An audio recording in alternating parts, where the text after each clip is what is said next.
Crônicas do Amanhecer. Por Feijão, Centro Espírita Allan Kardec de Balneário Gaivota.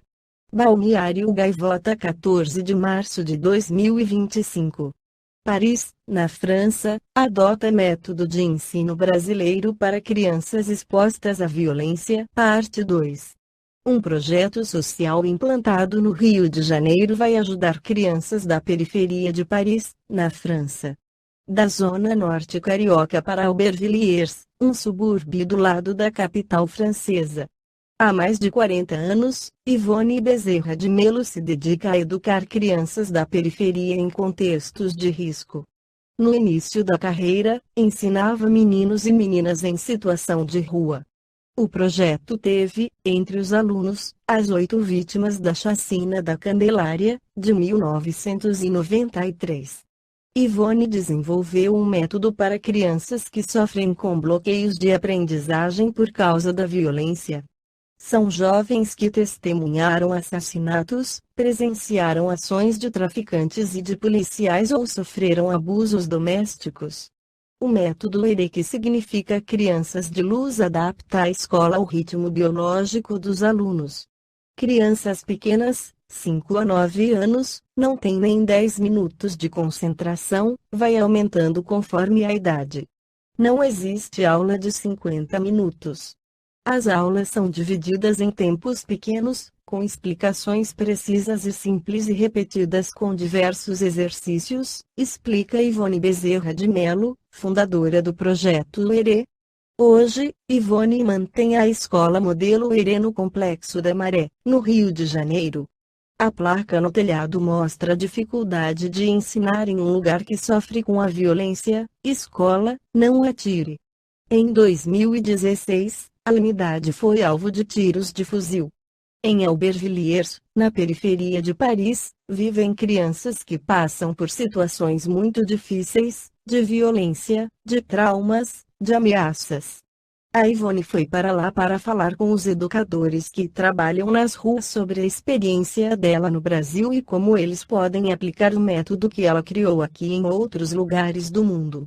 Além do Brasil, o projeto já passou por 13 países como Itália, Alemanha, Índia e Ruanda e alcançou 60 mil alunos.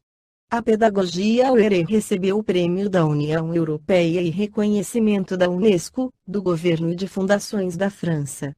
Agora, chegou a educadores que aprenderam na segunda-feira, 13/01, sobre o método. As lições da brasileira Ivone comoveram os franceses.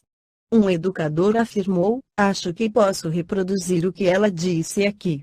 Os jovens em situação precária ou em dificuldade querem atenção da nossa parte. Eles precisam de apoio e buscam amor, porque para eles falta amor. Nós podemos dar amor dando consideração e escutando." Na revista Educação Espírita esclarece que a educação espírita não surge como uma elaboração artificial em nosso tempo, como mais uma novidade educacional desta fase de transição.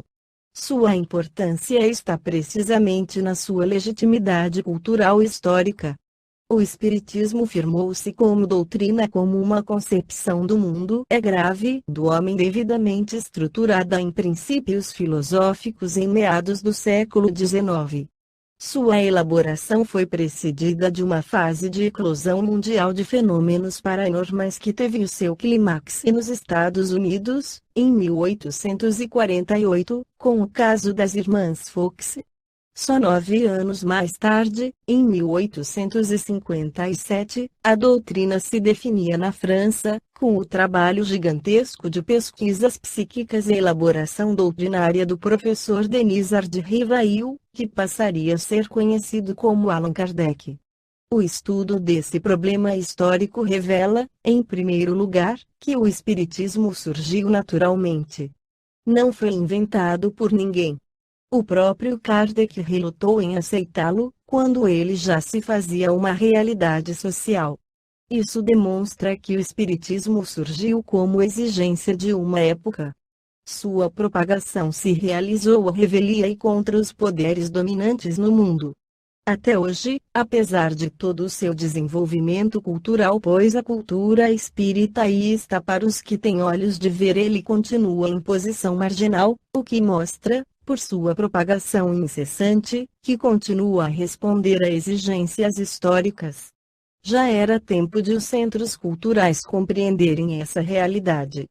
Infelizmente, a atitude cultural para com o espiritismo continua, em sentido geral, a mesma do século passado, preconceituosa e ignorante.